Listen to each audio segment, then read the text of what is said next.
Good night, um, Region 6, Region 5. Good night, Burbies. Welcome to another Alliance on the Move. I'm here with two executive members, Dr. Vincent Adams, and of course, Member of Parliament Jurita Fernandez, who will be our host and moderator for this evening. Good night, Jurita. Good night. Can you hear me? Yes, we're hearing you fine. Okay, great. Good night, guys. Good evening, everyone. Welcome to the Alliance and the Move program. It's always a pleasure to be here with you, discussing all the pertinent matters, everything that's happening in our country. Every single week, there's so much to discuss. Like there is not a week that goes by that we have a light set of work to come and discuss with you. So tonight rather being no different, tonight we have a packed program for you all. It's always a pleasure to be here in the company of none other than David Patterson, the General Secretary of the Alliance for Change, and also Dr. Vincent Adams. You know, Dr. Vincent Adams, one of our mentors, I would say, for us young parliamentarians in the Alliance for Change and young members of the Alliance for Change altogether. Both Yeah, he's Dr. Will, isn't he? both gentlemen, I have the distinct pleasure of being in their presence and learning so much from them. So I encourage you all to do your part and share the program as we begin this evening, so that more persons will be able to come on board and benefit from a very fruitful discussion that we are about to have. So without going further, let me just give an opportunity to both Mr. David Patterson, followed by Dr. Vincent Adams, to give opening remarks. Well, thank you, Jurita. Vince, as I said, it's always my pleasure to be back on the Alliance to the Move. It's always my pleasure to try and bring a semblance of a different perspective of what's happening in our country.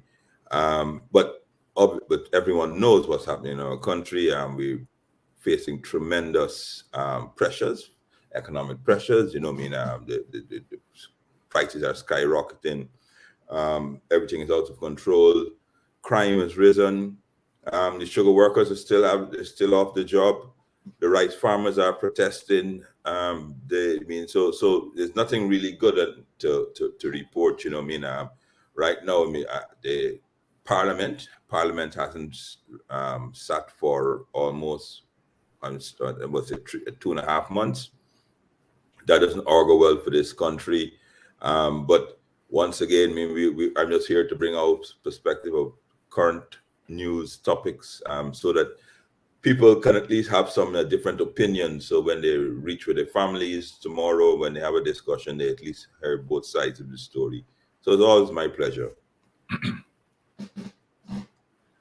Thank you, David and Jureta. It's always a pleasure to be here in this program. Talking to the folks on Belize and throughout Guyana. I'm going to say it a little bit different to David. And instead of a second opinion, I'm going to say we are always here to let you know what the truth is, because that's been a problem with this government in terms of not telling the people what the truth is.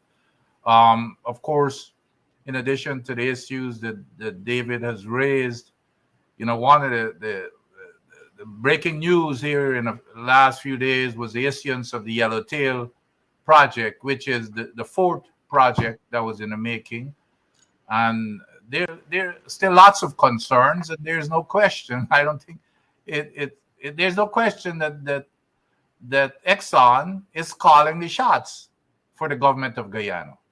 And we're gonna get into some more details, and of course we've been talking till the sky is blue, but the government just decides that they're going to ignore us and try to fool people, and so we're going to continue to let people know what the truth is, and hopefully they're going to understand and realize what the facts are. So that's why we're here, is to bring the people the facts. Well, most definitely, and on that note, I want to tell persons that are joining us right now. What we see, And we have hundreds of persons that already joined the program. And I want to tell those persons, like I said earlier, to share the program because I would say that Dr. Vincent Adams, for those of you that do not know, Dr. Vincent Adams was a former head for the EPA here in Guyana. He was removed, and he is the technically sound and skilled person. He's the best that we had ever have before, and I believe that I don't see us going in a pathway to have anyone that is could ever amount to the amount of knowledge Dr. Vincent Adams had. And I'm just not saying that his credentials speak for itself. And I also want to say when it comes to matters of oil and gas, he is our resident expert here. And also we have Mr. David Patterson here that sits in the National Assembly, member of Parliament, that shoulders responsibility for oil and gas also. So quite an in-depth discussion we're going to be having here this evening as it pertains to the oil and gas sector. But definitely I want to just get right into the discussion, and Dr. Adams, we've all been following in the media all the discussions at the level that is in the public. I must say everyone has been having a lot of say, and we saw a bit of what I must say an attempt at consultation. We saw a 6,000 plus page document being said to have gone through in 5 working days, and then we saw the decision to not have the EIA actually happen and for the Yellowtail project to proceed. And what are your thoughts on that altogether? Well, I don't know where to begin because, normally when you're in discussions, you like to discuss things that even have some iota of credibility. It's like trying to argue with a 5-year-old kid. How do you start that argument when it's just pure nonsense? The EIA is what you call the Bible of any project, especially major project. David had a taste to me when I was at EPA. I never cut him any slack. He had to do an EIA, for if where he was building a road or not. I told him up front, Dave, no, you have to do an EIA. But the thing is, in those days, before this administration, everybody followed the law. These days, the developer and the ministers are calling into the EPA and telling them, hey, you know what? No, you don't have to do an EIA. So it's totally politicized, which is not only bad. It's dangerous for the people of Ghana when it comes to their health, when it comes to their safety, and when it comes to their environment. That's the reason why you have an EIA. And the rule that I set at the EPA was as long as there was any doubt. The only reason when you don't do an EIA is when you're absolutely certain, 100% certain, that there is no risk. But as long as you have a doubt, you've got to go do an analysis to look at all the risks. And when you don't do that, especially when you have projects such as, drilling 12 wells offshore or building a bridge, how could you not want an EIA for building a bridge?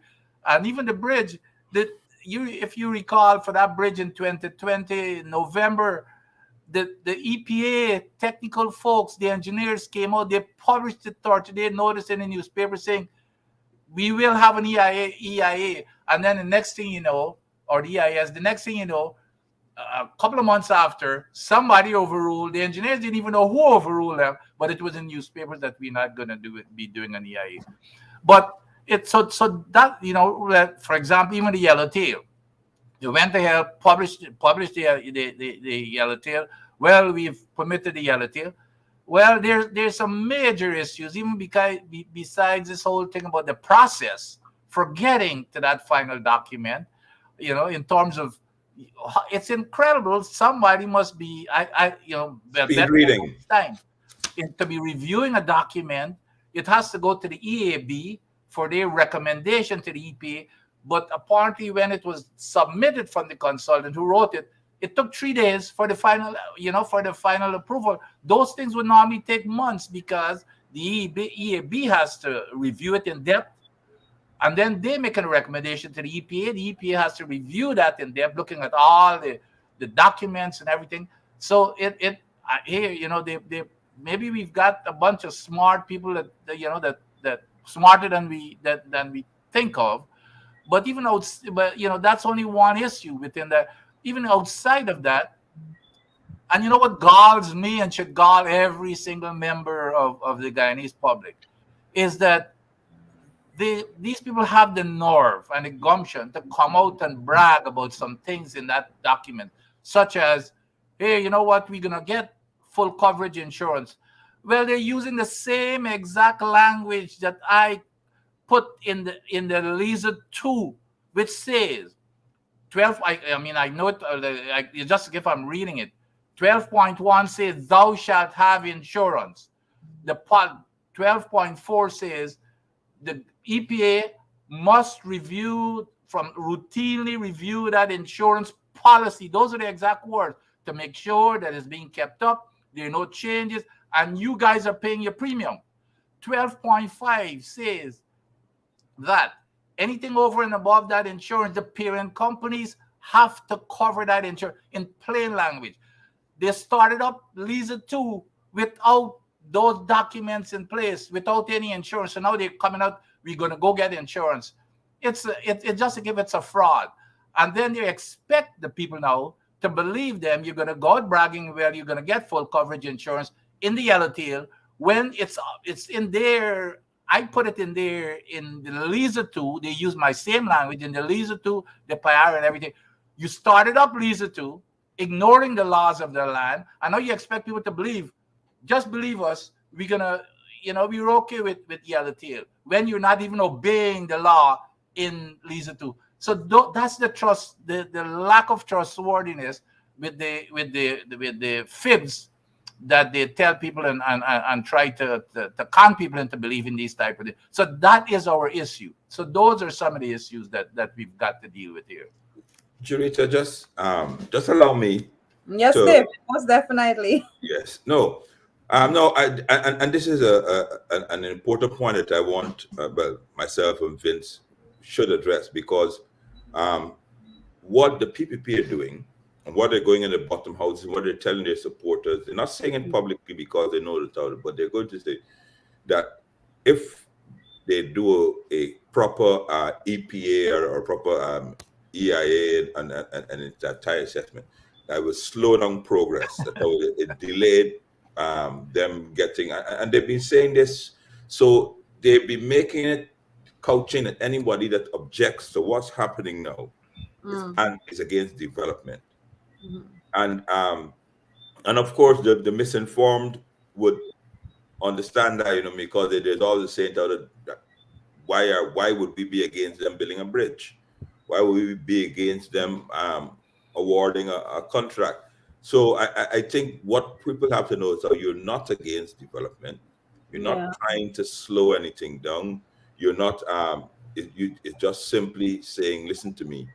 If you're going to build a bridge, and the bridge is going to be 2 kilometers long, 2.5 kilometers long, you have to ensure, because everyone knows about the Demerara Harbor Bridge that floats away at times. And this is make the point, Dave, that this is a different bridge, because that's the other thing they say. Yes, it's not the same bridge. So, but everyone knows that there can be issues when you change the status quo. You change the environment. You put a man-made structure over nature.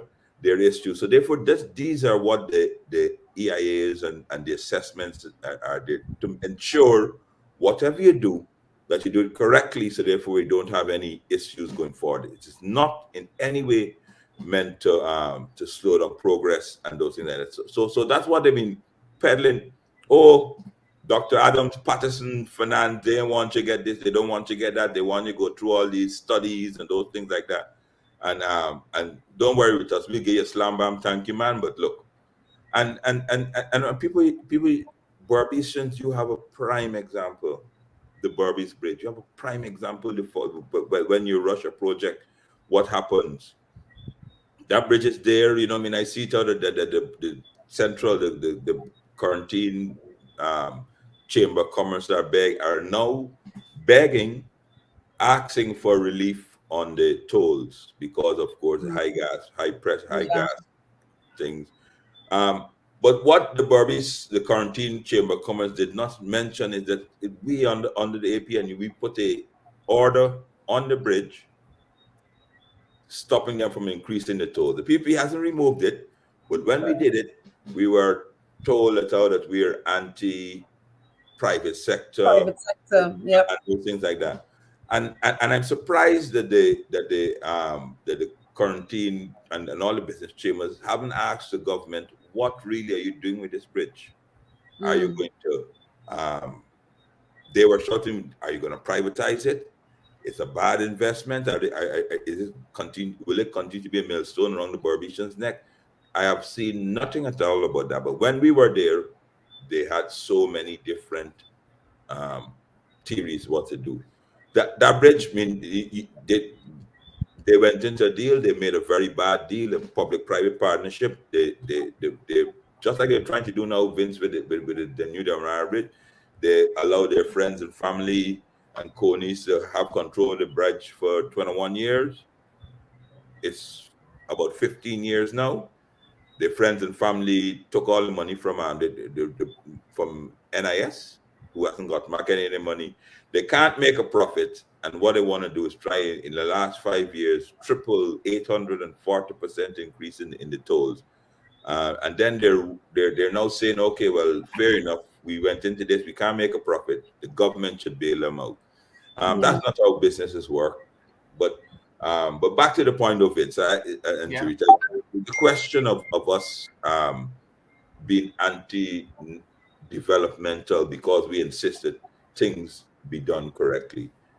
That's one of the things that they're going around saying to their supporters all the while. Well, here's what I have to say about that. And this also ties in to my initial comment when I said that Exxon is running the show. Because the one rule when I was at EPA, and by the way, the administration, when I was there, the AP and UAFC administration did not interfere with EPA. No way. You remember I told you, David and the rest of the ministers, I used to tell them, you had to toe the line. Absolutely. So there was no interference whatsoever. And I'm sure many folks remember that we shut down big companies. Exxon had to shut down their operation to not to go to zero flaring and those type of things. Here is the problem. Exxon, these EIAs, they're international. You know, you had to manage these things in the United States. Those things could take up to 2 years, and these companies have to abide with it. All we are asking Exxon to do is not to do anything less than you have to do in countries such as the United States. So we're not asking for anything special. We want our people to be treated as citizens of Guyana, just as how they're treating people in the United States when they've got to abide by whatever laws. When the regulators, and I can tell you because I was a regulator in the United States, when we said jump, they ask how high. In Guyana, it's the opposite. They're telling us to jump, and we're asking us how high. They're treating us, as a matter of fact, even on these rigs, we know even the trade union had a problem. They're treating us as second-class citizens, less than I guess minimum wage. We had to eat left. Yeah, that was horrible. Yes. From they're treating that's exactly so that sends a message as to how they regard Guyanese. And here, I have to be honest, I ain't got no qualms with Exxon because I have qualms with the government who set the rules and should make them comply with the laws of the land, but they're allowing them to do whatever they want. So it's not Exxon, because Exxon can't go. And when Exxon go into another country, they're going to try to do whatever it takes to save money. They don't care about people. They care about making as much money as possible.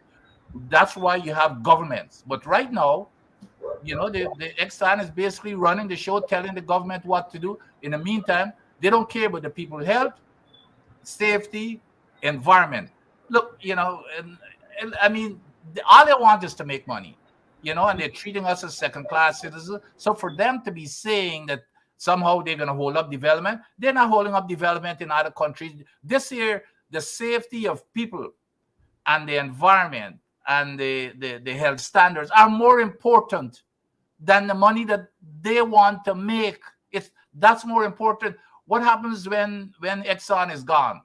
And they're only going to be here maybe between 20 to 30 years.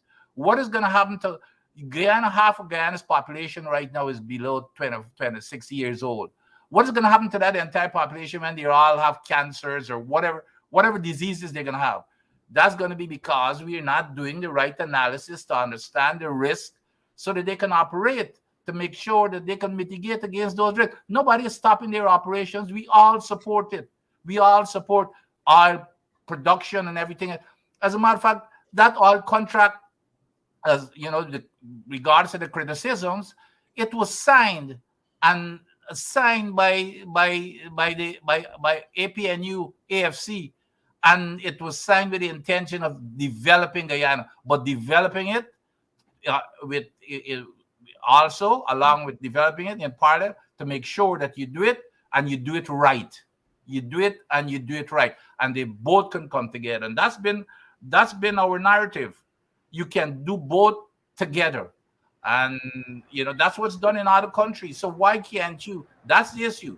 They want to treat Guyanese. The government is allowing to treat Guyanese as second-class citizens. So what did Mia Mottley call it? What did Mia Mottley call it?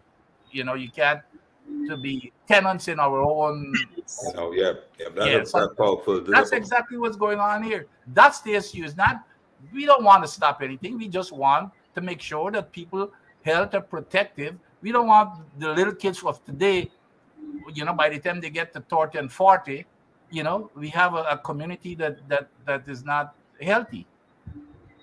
Yeah, well, on that note, you know, I want to also bring into the discussion the fact that I know the Alliance in the Move program is being currently aired live in Berbice, and I know that one of the issues that persons, especially the fishermen in particular, has been ventilating. One of the complaints they've been ventilated in the media is that they are of the belief that the offshore drilling is affecting their ability to catch fish, and because of that, even one headline was reading that it's forcing them to go fish in out of our zone, basically in illegal waters, if I can say put it that way. So you know, a lot of times we have these discussions and we talk about the environmental impact assessment and all of these things, but persons may want, you know, well, how does it impact me? And this is just a prime example of how it impact the ordinary Guyanese man and woman, the ordinary Guyanese family. You know, the fishermen, their families are being severely impacted right now. This is a direct example of what we're talking about. But what I want to also say at this time is that the Minister of Agriculture is now saying that they're doing a study to see whether or not that is so. I know I'm thinking to myself, how foolish this can be. You are saying we're not going to do environmental impact assessment, but then when complaints are coming in after the fact, now you're going to do a study to see if something is true, something that would have been predetermined through an environmental impact assessment. That's and right. methods and remedies put in place so that the fishermen and their families that they are being severely hampered. The economic hardship is even worse than it was before with the current state of affairs in the country. So when persons are wondering, how does this affect me? These are the ways in which it affects persons altogether. And I want to invite David Patterson to give his comments on that particular issue. Right. So there are two issues here, you know what I mean? And the very first, and this, the call about the fisher folks having diminished catches started about a year and a half ago, or I don't know, Vince could enlighten me if he heard those things while he was at EPA. No, no, not at that time. Right. So it started about a year and a half, 2 years ago. And you would have thought, and I'm sure when Vince gets a chance, he'll tell you that you would have thought an investigation would have been done. The very first responses is the opposition. Default opposition trying to be. Then the fisher folks, not only in Berbice, I'm talking about in Demerara and Hope, up the lower East Coast and those things like that, started complaining about not only that their catches were diminished, that the oil and gas boats were chasing them out of their traditional fishing grounds. If you could recall that, foreign vessels pulling up and say you can't fish here and those things like that. And back to Myanmar to say you can't be a tenant in your own country. So when the first complaint came about they being chased off, then is when, after the fishermen complained, you heard that Exxon is laying some fiber optic cable and for their own safety. No announcement about that before. Next, so, and just as you said, so they've done no investigation.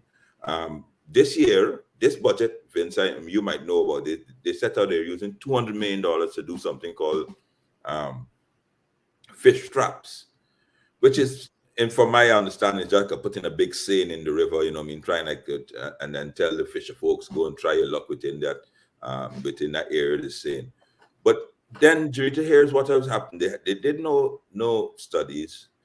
Then they realized that, of course, in Berbice, in those areas, that it's affecting persons. So they went over almost hand in hat and begging to the Surinamese, please issue our fishermen license to go and fish. And it was a big headline. Hasn't been done because the Surinamese are under almost the same, their fishermen are under the same sort of pressures we have. And they wouldn't be done. They said that they made a big announcement, just like they did when we reopened Sugar. We could be given 500 fishing licenses. So the fisher folks are sitting down there in Berbice, up in Quarantine or Riala. Some of them are even over in Suriname waiting on these fishing licenses. I saw today, he said, oh, they will be issued soon. No, it will not be done, but that's what they do. They keep you, the carrot, the stick in the carrot. They put the carrot in front of these licenses. You stay on your corner, you be quiet, don't complain. You will get these fishing licenses. So, but the real tragedy is that fish is our cheapest source of protein in the country. And when these things started happening, it's hard to reverse. Very, very hard to tell you how hard it would be to reverse. And I don't know if the operations are, but if it is, it's very, very hard to reverse when the fish started migrating, stopped spawning, and those things like that. So we have to have an answer now. If not, it will decimate the entire industry, and the knock-on effects on our people would be tremendous. Yeah. Just to add a couple of things. Yes, first of all, David, you're absolutely correct.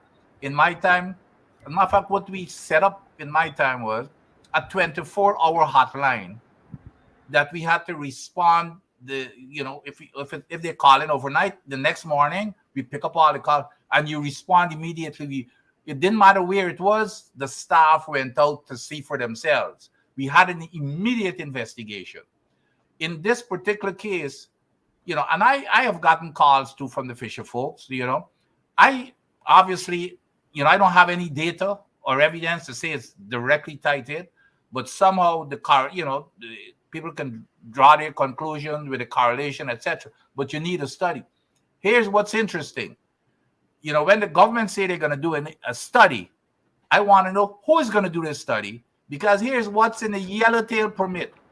Yes. The yellowtail, the first thing you have to do is to have a baseline study. Okay, what exists today out there, so that you can define, because if let's say later on you get a spill, or you're going to have to come up with quantified damages. And the only way you can quantify damage is knowing what existed before, to see what you have on top of that now. Well, we do not. The only baseline study we have is for Liza 1. Before Liza 1 was Exxon. Well, when I was there, that was one of the things that was in my budget for us to go do an independent Exxon, the developer, never does a baseline study for the government. Okay, you know what's in the permit? The yellowtail permit. I saw that Exxon will do the study. Exxon will do a baseline study. Now, folks, tell me, this is Exxon. So we're going to trust Exxon, which is exactly getting back to what I'm saying. Exxon is calling all of the shots and telling the government what to do. As a matter of fact, when I read the language in these permits, I have no doubts. It's not written locally. Yeah. Because I know we have nobody in EPA who understand that kind of a lingo in the petroleum world to be writing those types. I have no question. They can say whatever there's no question, because I was there and I was the one who used to do all of the writing and the discussions in it. But anyway, so we've got Exxon now, who will be doing this baseline study. And remember, the baseline study is saying, well, okay, here's what I have now. So if anything happens, you want to take me to court, you could only get damages for what's over and above the damage. Well, so when Exxon does a baseline, you tell me, isn't that laughable as to what that baseline study is going to do? But that's exactly what is going on. The water, and let me tell folks what's the risk here. Like I said again, I can't tie, but somehow there's, there could be a correlation or there couldn't be. Or there could just be a coincidence that this is happening. It never happened before, but as soon as this, so let me tell you what's going on. It's highly improbable, I would say. Well, let me tell you why, let me tell you why, what's raising the doubts. When I was there, when we were doing the Payar, as a matter of fact, this thing came up even when I was doing the Lisa too, but we decided to do it with the Payar, which was the third project. We had, when we were reviewing it with Exxon, we had the EPA, GGMC, the Department of Energy, and believe this or not, during that transition period, because we had already started it, so those were the team that was working the Payar review. When from that 5-month transition to the new government, they decided that they want to hurry up this thing. They brought in a Canadian consulting. I can't remember the lady name, but Alison Redford. Yeah, exactly. She had her technical expert.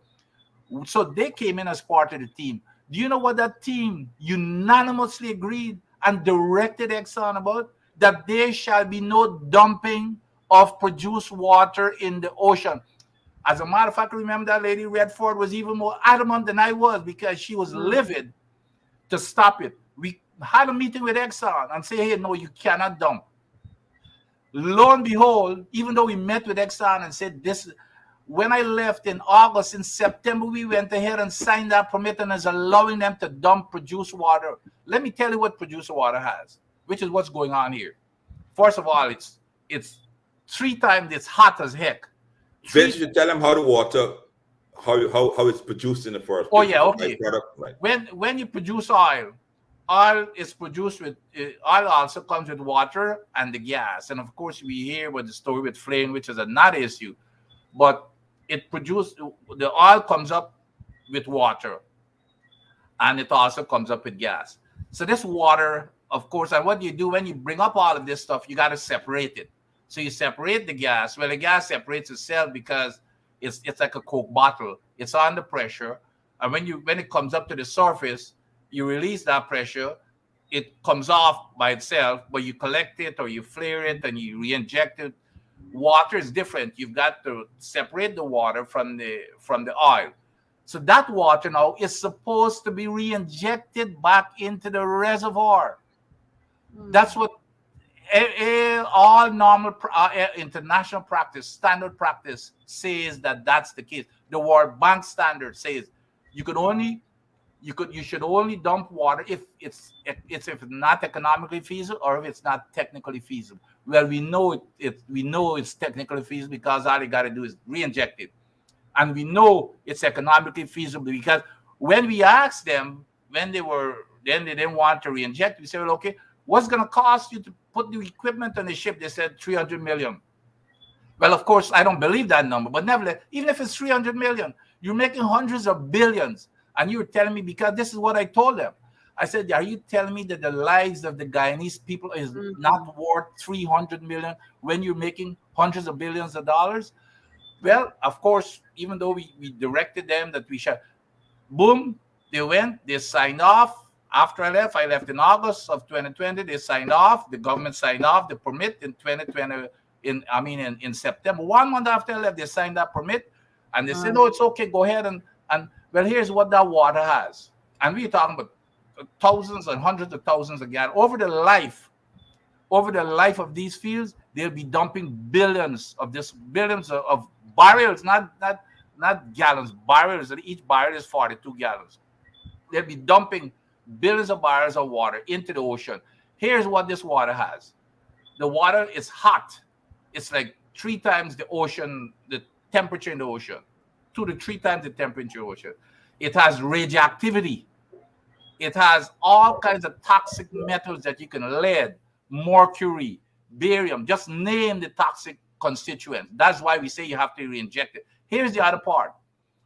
When it comes up to the surface, there's a treatment on board, and that's another funny story, where you separate you're allowed to treat the water, and when you dispose of it into the ocean, you're allowed between 29 parts per million to 42 parts per million of oil in it. Well, what that means, for every million of barrel of water that is dumped, there is 29 to 42 barrels of pure oil. If you do the calculations over the life of the field, you will have dumped hundreds of thousands of barrels of pure oil into the ocean. So you can't tell me. And then Exxon is writing their conclusion. Well, there's no impact. Only a teaspoon. Yeah, exactly. It's nonsense. And then the vice president. Here's the funny part of the vice president. The vice president had the nerve, and I don't know if it's just ignorance or if he's just being misinformed. Or the vice president keeps saying all the time that how when I was there or the previous government, we never had treatment for the water. Well, I tell you what, if I was Exxon, I would ask for a public apology, because then that's indicting Exxon.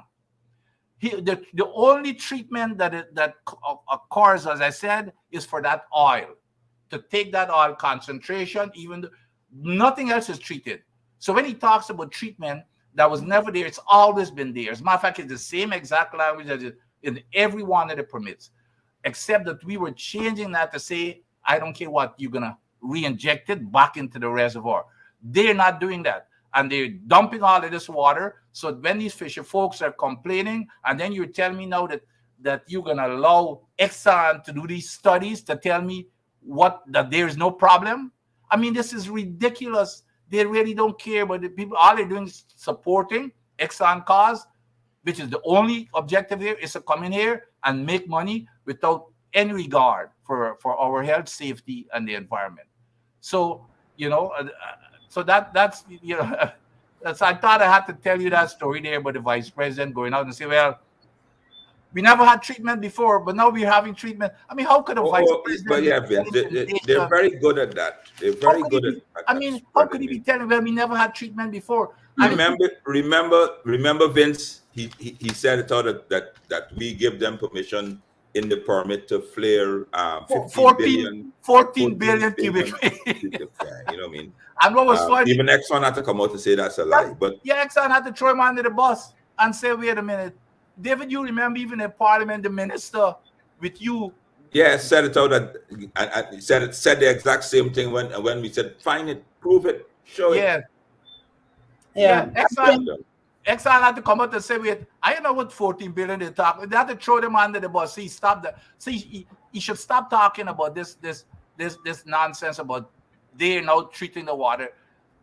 We said you will not dump water, which doesn't require treatment, period. You're going to have to re-inject it back in the reservoir. But now we say, it's treating it, but only for the oil, but it's only treating up to a certain concentration. We will have, over the life of this field, again, folks, besides the hot water and all the toxic, everything that is in that produced water, we will have hundreds of thousands of barrels of pure oil dumped in the water. You can't tell me that's not impacting the environment. Well, specifically what we were discussing, I'm listening to Dr. Adams walk us through very brilliantly what goes on there.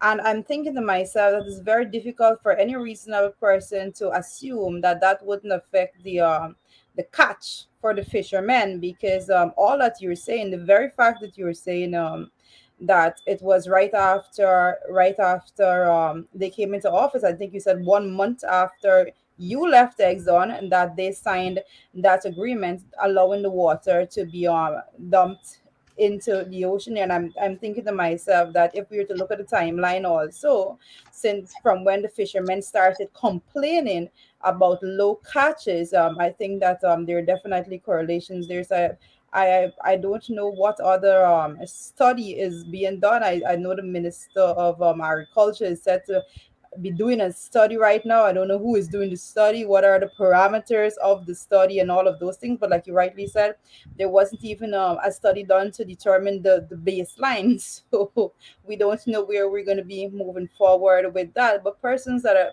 are on right now, like I said, we have hundreds of persons joining us at the moment, listening. Make sure that you share, that persons be able to understand for themselves. And this is the reason I want to say this at this time, David and Dr. Adams. You know, a lot of times I make comments about having experts, do the technical experts in place to do their job. And listening to Dr. Adams right now, we see why we need the technical experts on board. A political person, a person without the technical expertise, will not know how to actually put together any piece of documentation that is going to be protecting us as Guyanese people. And I dare say everything that you're saying right now, it is very scary to think about how we're moving forward as people in this country, because it seems as though all those documentations that have been signed is not none of them is geared at protecting the interests of our health and well-being altogether in this country. Yep. Here's another funny thing. You know, again, I can't believe that the vice president goes around with a straight face. Again, I've got to give him the benefit of the doubt that he's just being misinformed or too ignorant. I'm way past that. The guy. Here's another thing the guy said. Oh, they're now doing this cradle to grave. You know, if cradle to grave hit him between the eyes, I don't think he's gonna know what it is. And basically, what it is, folks, when when I was there, when I got there, Exxon they're generating billions of tons of waste on ship that is coming on shore, is being treated, and then is taken to the landfill, etc. So what Exxon was doing was saying, okay, here, I'm going to hand over my waste to Tiger Tank or whoever else they have, and I wash my hands. You know, you guys deal with it. I said, absolutely not. You will be responsible for that waste from the time you generate it, for the time of final burial, and anything after that. So that was what I introduced. As I made as a rule. So so we were doing the procedures and the planning and everything during the time. You know, it was during the time that I was transitioning out. So we had some draft plans, etc. Would you believe that the vice president is going around and say we never had? Now we've got this cradle to grave thing that he's developed. I mean, it's so I don't even know how to describe it, because here's a guy who's supposed to be setting the example for truth telling to the people and leveling with the people, and just totally misrepresenting it. You know what I mean? It wasn't even necessary for him to be even talking about it. Just accept it, claim credit, say, hey, you know what, this is what we're doing. But you don't have to tie it into politics and say, well, they never used to do it, but we're doing it now. Just like how we said, you know, we never used to treat the water. Heck, we said we don't want to have to treat the water. We have to re-inject it. We say, well, we're treating the water now, and now we say, well, they never used to do cradle to grave. The same thing with flaring. He goes around saying, well, they never used to charge just $45 a ton for flaring. Well, you know why? Because we said there must be no flaring. And let me address this $45 a ton. It's the biggest hoax there is. Oh, yes. And then this guy Rutledge believes somehow that we are really ignorant. I listened to him up to a couple of weeks. He said, well, we were only flaring 2%. Well, of course, 2% sounds like a really low number. Well, we all went to school and did a little bit of arithmetic. We know 2% of a big number is, guess what? A big number. Big number. That's correct. Okay. So 2%. So when you get down to the rate, they're down now. Up to for months now they've been flaring like 16 million cubic feet a day. So now they're down to 4 million cubic feet a day. So let's deal with the minimum now. With this is 2%, 4 million cubic. Do you know how much fine they're paying for that 4 million cubic feet? I did some rough calculations. $8,000 per day. Guess how much money? And all they've got to do, because every barrel, for the listeners, every barrel of oil that comes up, it brings, remember I told you about the water, it also brings 1,000 cubic feet of gas with it. So you can do your calculations to cut back 4 million cubic feet per day. All you got to cut back production by 4,000 barrels per day. That's all you got to do. So if you're producing Lisa 1 or 120, I don't know how much you're producing in Lisa 2, but just take Lisa 1 by itself. If you cut back by 4,000 barrels, you're going to be producing 116,000 barrels per day, not the 120. So that's a small price. It's a small price to cut, but it's greed. Okay, so guess what?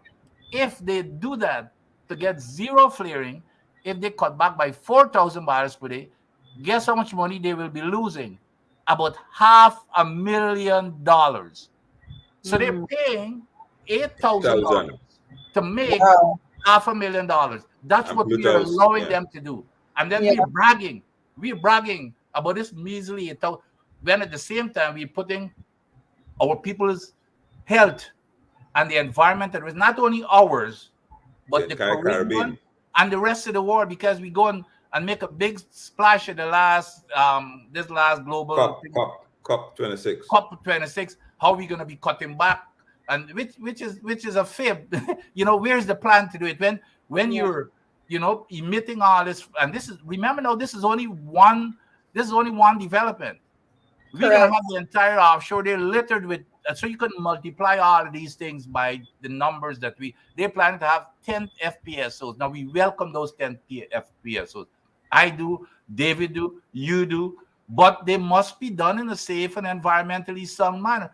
So when he goes out there and he brag about this measly 45, he's selling out our environment for a measly $45 per ton, so that Exxon can make $500,000. So that's the deal we're getting.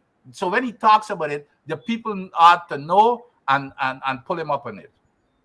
Well, very, very informative. I continue to say, I know this particular program, we are going heavily on the discussion in oil and gas, especially pertains to what is going on with the Yellowtail project. I know, Mr. Patterson, I want to invite you to make your comments. I know you're eager to make some comments. Well, I also wanted to address not only the bigger issue, that's what Vince started off with. Exxon is calling the shots. We're ceding our sovereignty. We're allowing them and allowing these things to as we mentioned, the fishing can damage our environment all the well. Of course, it also breeds corruption. With all this money here, it also breeds corruption. That we don't really know exactly what's happening. The audits, they're supposed to audit Exxon, they haven't done it, and they're making excuses. You know what I mean? The Lisa 1, Lisa 2 project is $9 billion, $9.5 billion. You know what I mean? Somebody gets 2% of that big numbers, the big numbers. But what we did as an administration when we were there, when we got into, forget everybody speak about the contract, but there's certain safeguards we did. We entered something called EITI, which is the Extractive Industry Transparency Institute. And this is a worldwide institute that prescribes certain requirements for extractive industries, oil and whatever it is, and they have guiding principles. We hired, just like Vince, we went out internationally, and Dr. Rudy Jagupata, I think his name was hired. The expert, technical expert. That's right. Came, set up the institute because we never had it before. Yeah. We got accepted into the whole EITI International, commended for our early strides because of transparency is one of the big things in it, whereby you let the country, you say the contract, access information, the people must know exactly what's happening, because in certain countries, what they found that it's so opaque, it was a breeding ground for corruption and those things like that. So Dr. Rudy Jadipat came and he set it up, and we're doing well. PPP comes in, fires him unceremoniously. He released a few, he ran into difficulties with the minister because the minister started trying to instruct him who should come to the EIT, who should he share information with and who he shouldn't. And they replaced him with none other than Prem Nazir, who was working in the office of the president all the while. Knows nothing, absolutely nothing but the oil and gas industry. He was the guy that blacklisted. Here is a man that blacklisted Tablook News, heading an agency about transparency. You see how laughable there's somebody that has done that is now going to head an issue on transparency. So, folks, it's not only Exxon; it's all of the safeguards and all the guardrails that were up and there to protect not only the country but the government and the people's money, and they're being dismantled. Yeah. So yeah. but The other thing too, David, even at the forum, you would think, well, okay, forget about the public stuff, but even the forum where these things should be discussed, you brought up every time you bring up a motion for discussion. Yeah. Even for discussion. Yeah.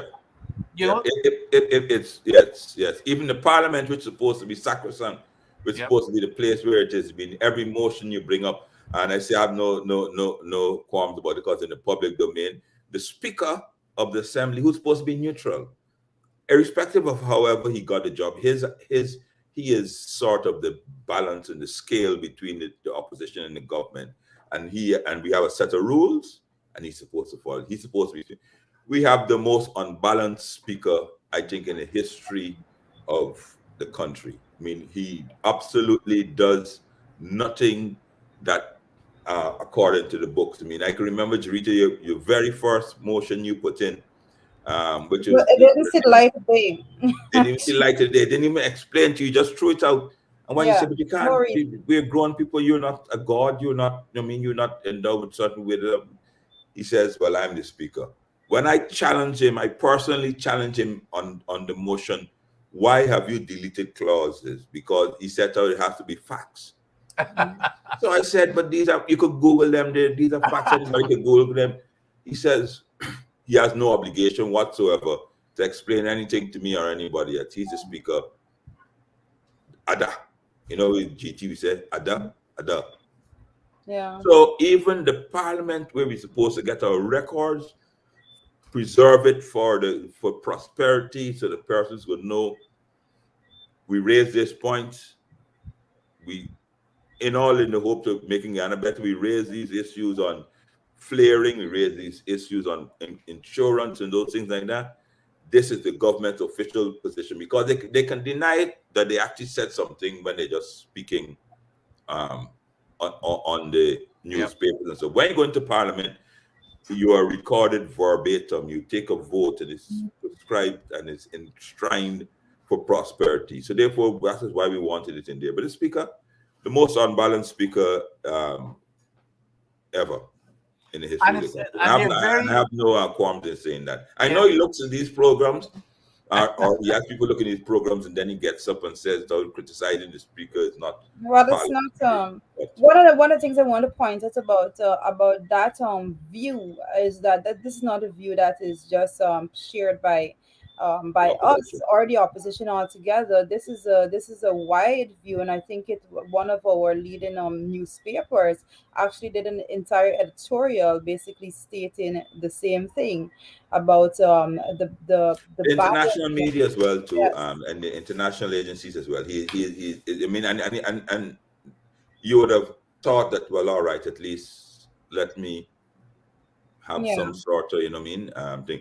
The next issue, Vince, and I want you to, and I want your viewers to know this here. I brought a motion it was February 2021 on flaring. And the night before the motion, the Attorney General wrote to the Speaker, and he says, so there's a court case going on in, I think, in the United States. I can't remember where the court case was. And it's a sub judice, which is a rule in Parliament which says that you shall not discuss, because you have Parliament, you should just not discuss in Parliament and debate a matter that is before the court. Great. So my motion has been 2 years and I haven't been able to speak with it because... What about this or the paper? Yes. So, but Vince, it's interesting. People in Berbice have to know that the Natural Resource Fund Act was passed, and there's a major commotion in November to December last year. There's a court case filed against that act. It will be interesting to hear and see what the same speaker, and he also did this in Region 5. You have to remember this as well. The Shadow Minister Gita Chandan Edmonds brought a motion on the Henry Boyce killing. And they got an independent Henry Boyce murders, I shouldn't say killing. They got independent pathologists and those things like that, and to bring. But because the case is on in court, the speaker ruled she cannot bring that case to light. It will be interesting to see how this neutral, balanced speaker reacts now that there's a court case. There's against the Natural Resource Fund. It's in front of the court. Yep. And I bet you, and I could bet my last bottom dollar, he will come in the most fancifulest thing, doctrine of necessity, something he has been endowed with the most divine power to overrule whatever ruling he's done, and he will not follow what he does, what he has done, and on several cases, several issues that he would have ruled. If it's before the court, it cannot be moved ahead. You find a reason, you bet. So we'll wait and see. What's going on here, Dave? And I think the Guyanese people ought to pay attention to is that the government doesn't really care about governance. They care about what they want as their agenda, and their friends. They don't care about what's best for it. Here's a government. This is what it just boggles the mind. A government that has a 1-seat majority runs it as if it's a 100-seat majority, instead of trying to get folks and from the other side involved in the decision-making process. They talk about one Guyana. Now, folks, here again is another hoax. This whole thing about one Guyana. Is that one Guyana? Even the Natural Resource Fund, they even refused. It's probably where the biggest decisions have got to be made for the country, not for 50% of the country. You cannot say that you're ignoring 50% of the country, because that's basically what you're saying, that those who represent 50% of the country will not be allowed to be part of the decision making. You refuse to have anybody on the NRF, anyone nominated, as to how you're spending this money that is supposed to be for the whole country. With the past administration, they had a group of 22 people to cover the entire spectrum of everybody. It's the same thing. You had the biggest oil and gas conference in Guyana here recently. Yep. Nobody from the other side had the qualifications. They had it. So which was totally ridiculous for them to be saying nobody on the other side. They're saying 50%. Yeah. As long as the thing is, and when they say that, they don't only mean the politicians. Trust me, they do not want anybody who they think is critical, voted or support the other party. It depends on how you look, and because even here's the other thing. What the vice president said? Because EPA, and deservedly so, they're in the newspapers every day, and because people have seen that it's totally politicized now. You know what the vice president said a few weeks ago, which was totally nauseating. You know that the vice president decided he was going to play the race card. You know what he said? That I and others are only criticizing the executive director of the EPA because he's East Indian. That's what he said in his interview. That we only my mother is East Indian to start with, and most of the people who write stuff in the newspapers and critical of the EPA, not even of the executive director, because they know that he's just doing what he's got to do what they tell him. So I have sympathy for the guy. I was in a better position where there wasn't any interference whatsoever, so I was allowed to do what I'm doing. But that's what he said, that they're only doing it because this guy is East Indian, which means here it is that this guy who's supposed to be uniting the country, nothing could be more divisive than playing this race card. He's sending it. He's he's just sending a subtle message to everybody to say, hey, something. This is where we're at. That is, it's about race. That's all. That's what it is. He's trying. I think he's trying to deflect the conversation from Yeah, actual, no, exactly, from exactly. merit, and from and everything that has been going on. But That's their default, Jurita, that that's their default mechanism. But I know we're wrapping up here, so but it's important for persons to know that behind the veneer of all is well in Guyana, like oh, you mean the one Guyana and so forth, there's a growing discontent among people between the haves and the have-nots. yeah, Statements like what Vince said, the vice president made, and so does not help. People are losing their jobs. People can't afford to do the things that they normally do, and they would like someone to blame.